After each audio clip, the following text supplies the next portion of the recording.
During one summer when I was approximately 12 years old, my family and I had chosen to stay at a hotel in a bustling city while visiting our extended relatives, even though we had the option to stay with them. As the elder sibling, the responsibility of looking after my younger brother usually fell on my shoulders. Upon our arrival, my mother requested that I keep a watchful eye on him while she managed the check-in process. We settled down on a lobby couch facing the hotel's entrance. A man in his mid-40s entered the premises, appearing fairly ordinary. However, it struck me as peculiar that he didn't proceed directly to the front desk.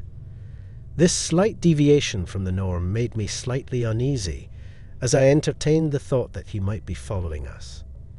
Thankfully, my mother beckoned us, and we proceeded to our room after obtaining the key card.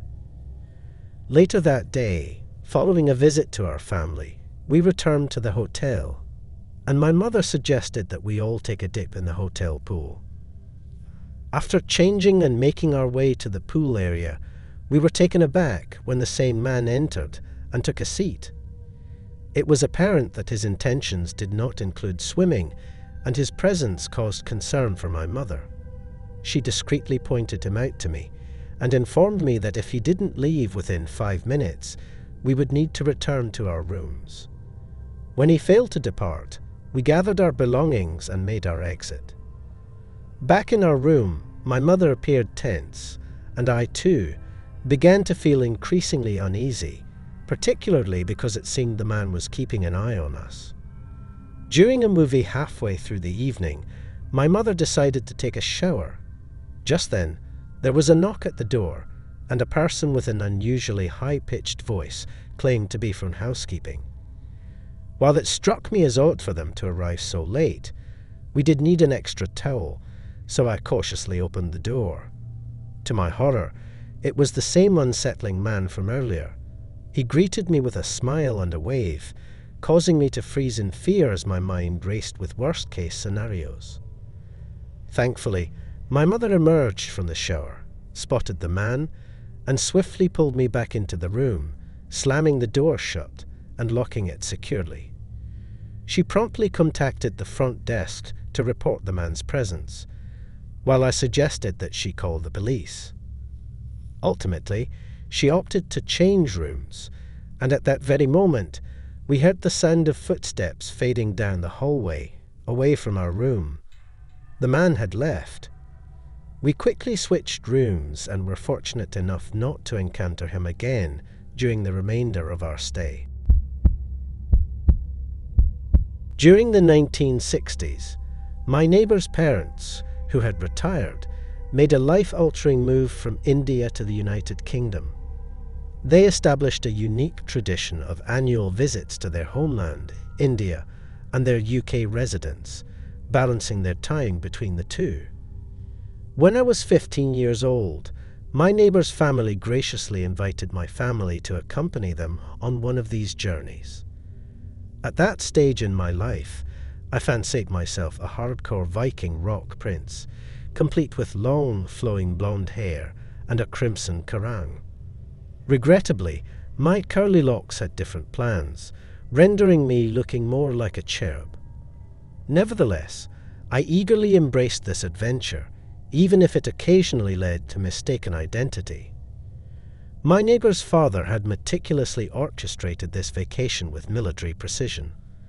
Upon our arrival in India, he distributed brown folders to each member of our group, including my 11-year-old brother and sister. These folders contained comprehensive itineraries, hotel brochures, currency conversion guides, timetables, 4 passport photos for various forms, and a list of contacts categorized as useful people. Suddenly, I transformed from a Viking rock prince into a James Bond figure, ready to confront any challenge. Throughout our journey, my appearance led to several comical encounters. On one occasion, a relative of my neighbor inquired of my mother why she allowed me to dress like a boy, even offering to drape me in a sari. Despite these moments, I thoroughly enjoyed the adventure until we arrived at an expansive, isolated hotel nestled deep within the jungle. This hotel occupied the most remote of locations, with the nearest village a 3-hour drive along an unpaved road. Upon our arrival, we noticed that it seemed to be under new management. The hotel had an eerie emptiness about it, with only a solitary light visible on the 5th floor. As we entered the driveway, a group of men congregated around a blazing fire caught our attention. One of them began to shout, but was swiftly silenced by another with a forceful slap.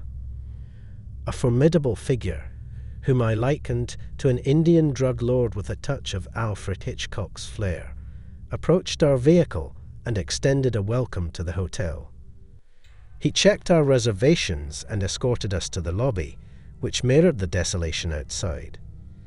Chairs were haphazardly overturned, creating a haunting atmosphere. Hitchcock informed us that our rooms weren't yet ready, despite it being 9 p.m., and suggested we dine in the vast, empty dining hall. A young boy, no older than 9, took our orders and disappeared. An hour later, an assortment of dishes arrived on a mishmash of dinnerware. The entire situation was unsettling, and we attempted to diffuse the tension with humor. We reasoned that we were only staying for one night, everything had been prearranged, and we were a sizable group with 2 Hindi speakers, so we felt reasonably secure in handling any peculiarities. Eventually, Hitchcock showed us to our rooms, each of which was sparsely furnished, with exposed wires protruding from the walls where televisions or phones should have been. The sole decoration was a peculiar little metal horse perched on a bedside table. I shared a room with my younger brother, and I insisted on sleeping nearer to the door, hoping to summon Thor if necessary. Hitchcock loitered at the doorway, casting disconcerting glances, but I shut the door and tried to settle in for the night. In the middle of the night, I was startled awake by the sound of my door clicking shut, mere inches from my head. My heart raced, and I huddled under the blankets until the fear subsided. When I mustered the courage to check, the door was unlocked, and my younger brother was unharmed. Our belongings were undisturbed, but I noticed that my passport photo had vanished from the folder. Terrified, I shared the ordeal with my family, who revealed that they had also heard someone outside their doors during the night and had securely bolted them before retiring. It dawned on us that Hitchcock had intentionally placed us in that particular room. Our driver proposed that we return to the hotel and demand answers and compensation. Upon reaching the hotel, we discovered it padlocked, with Hitchcock and his associates nowhere in sight. Even the peculiar metal horse was left on the doorstep. Feeling a mixture of anger and defeat, we departed from that place, bearing a strange keepsake and an indelible tale to recount. In conclusion, my voyage to India was an odyssey filled with the bizarre and unforgettable. Despite the peculiar occurrences, I hold the memories dear, though I cannot deny the spine-tingling moments encountered. Whether you choose to journey to India or not, I advise you to approach every adventure with an open mind and a sense of humor. Life has an uncanny way of surprising us when we least anticipate it. My girlfriend and I made the choice to spend 2 nights at a budget motel, despite its less than ideal location. The first night went smoothly. Both of us were young, with me at 20 and her just 19 at the time, and the motel's affordability fit well within our tight budget. However, the second night took an unsettling and frightening turn. It was around midnight when we were rudely awakened by loud banging on our door. Intrigued and concerned, I cautiously peered through the peephole, only to discover a disheveled, shirtless man behaving erratically outside. My initial suspicion was that he might be under the influence of drugs or alcohol, possibly knocking on everyone's doors for some inexplicable reason. Still, the situation was deeply unsettling. I tried to shake off my unease and rationalize that it was nothing more than an odd incident. But around 2 a.m., as my girlfriend and I began to drift back to sleep, I heard him utter something chilling. "You and your girl are gonna die tonight." I desperately attempted to dismiss it, questioning why a complete stranger would utter such a terrifying statement. How did he even know I had my girlfriend with me in the room? Had he been watching us earlier? These troubling thoughts raced through my mind while Jane, my girlfriend, slept peacefully beside me. Reluctant to disturb her sleep, my anxiety grew, prompting me to gently wake her and whisper, "I think that guy is still outside." In her half-asleep state, Jane brushed off my concerns, thinking I was merely being paranoid. But then he resumed knocking on her door, and this time, both of us were alarmed. We decided to peer through the peephole together, and to our horror, he stood right in front of our door, facing the opposite direction, as if on guard, with his hands concealed behind his back in a somewhat militaristic stance. This spurred us into action. I picked up the motel phone and dialed the police, providing them with details of the situation and urging them to respond urgently. Jane thought I might be overreacting, but I couldn't shake the sense of dread. In parallel, I also contacted the motel's front desk, hoping they could assist, but they offered little help and suggested relying solely on the police. Approximately 10 minutes later, a police cruiser arrived in the parking lot, briefly providing some relief. However, to our frustration, they departed without seemingly noticing the man. Despite their departure, the man persisted with his bizarre and threatening behavior outside, shouting menacing remarks such as, "You called the cops. You're just a freaking baby. I'm gonna beat you to death." These ominous threats only heightened our fear. This time, Jane took the initiative and insisted on contacting the police herself. Her voice trembled and conveyed the necessary urgency that I, in my anxious state, had struggled to muster earlier. Fortunately, a police cruiser returned, and this time we could hear the sound of handcuffs being placed on the man outside our room. Relief washed over us as we realized that he was finally being apprehended. We weren't sure why it took multiple calls for the authorities to act, but we were grateful that they eventually did. After the police left, my girlfriend and I decided that we couldn't stay at the motel any longer. The fear had become too overwhelming. It was 4 a.m., but fortunately, I had a friend who was awake and willing to let us stay at his house for the remainder of the night. As we drove away from the motel, I glanced back, and in the glow of the police car's lights, I could see the man in the back seat, gazing at me with the most lifeless and soulless eyes I had ever encountered. The events of that night left us deeply shaken and haunted, but we were grateful to be safe, far away from that chilling stranger and the unnerving experience at the motel. As a woman, I can't help but revisit a deeply unsettling encounter, recognizing the mistakes I made during it, which continue to horrify me.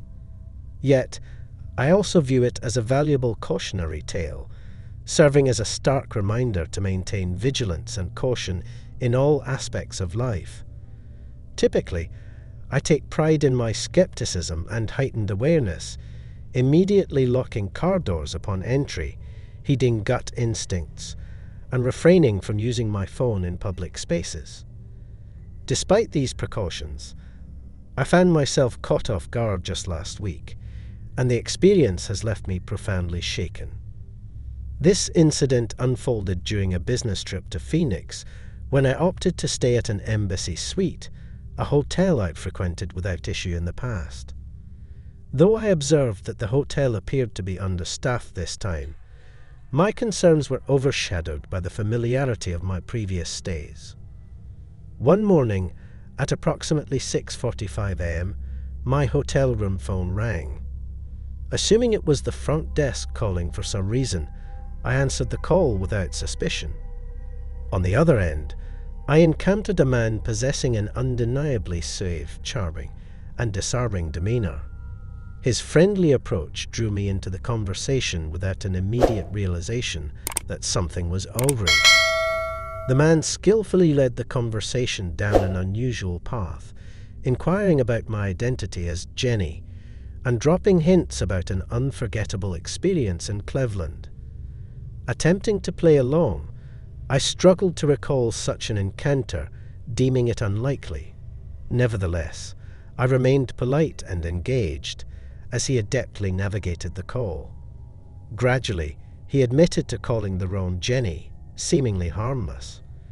However, the conversation soon took a flirtatious and intrusive turn. He began probing into personal matters such as my appearance, age, city, and marital status, to which I, rather foolishly, provided partial answers. Though I felt discomfort, his charm and skilled conversational tactics prevented me from ending the call immediately. As the conversation continued, my intuition began to raise red flags. I sensed ulterior motives beyond a simple wrong number. It was at that point I decided to terminate the conversation abruptly. Surprisingly, he didn't resist or push back, and the call concluded without further incident. In the aftermath, I couldn't shake the feeling of unease and vulnerability. How had he connected to my room with only the first name Jenny and crafted a plausible story about the last name? The thought that he might have been lurking and waiting for an opportunity to strike sent shivers down my spine. To my astonishment, another woman nearby recounted a similar experience. She had received a call searching for a Sarah Miller, while their name was also Sarah. Thankfully, she didn't engage much in the conversation, but the eerie similarities between our stories deepened my unease. I couldn't help but ponder the intentions of the man on the other end of the line. Various possibilities crossed my mind. Perhaps he sought someone willing to engage in explicit phone talk for personal gratification, but he never made his intentions explicit enough. Alternatively, it appeared as though he might have been trying to arrange an in-person meeting, using a flirtatious approach as a guise. This thought left me genuinely alarmed, contemplating the potential danger associated with such encounters. In my quest for similar stories online, I hope to gain insight or find assurance that this was an isolated incident. Unfortunately, my searches yielded no specific results, except for information about the front desk scam, where individuals pose as hotel staff to obtain credit card information. As someone who prides herself on maintaining a skeptical and cautious demeanor, I'm deeply disturbed by how easily I let my guard down during this conversation.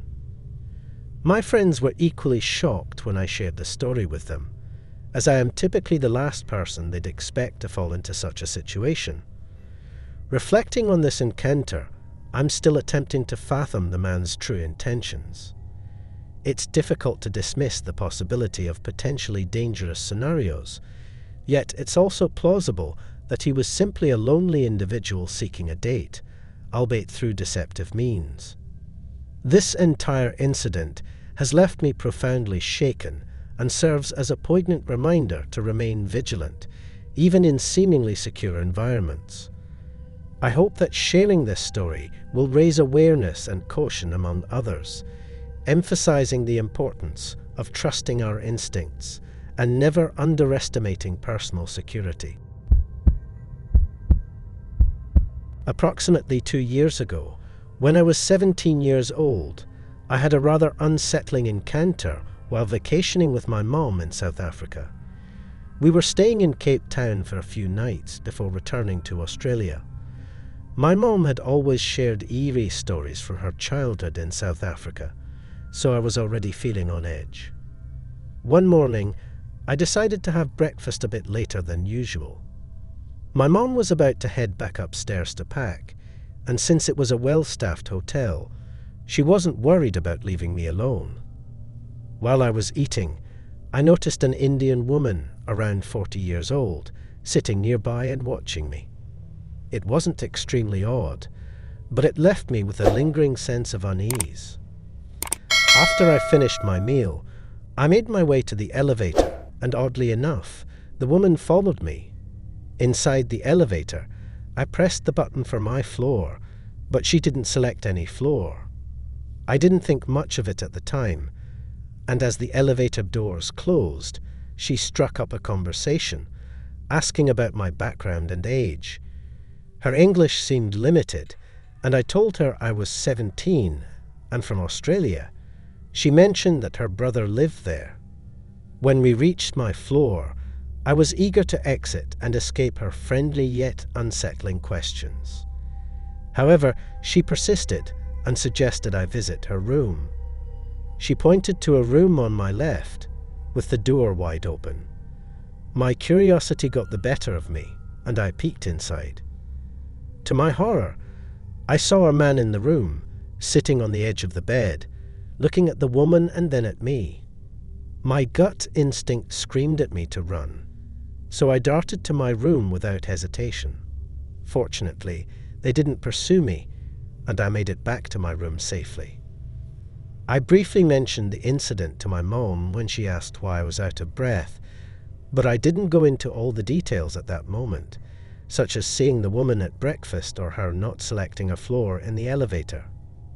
In hindsight, those details only added to my suspicion. I shudder to think about what could have occurred if I hadn't been cautious from the beginning, or if I had entered that room. I am certain it would have been an extremely perilous situation.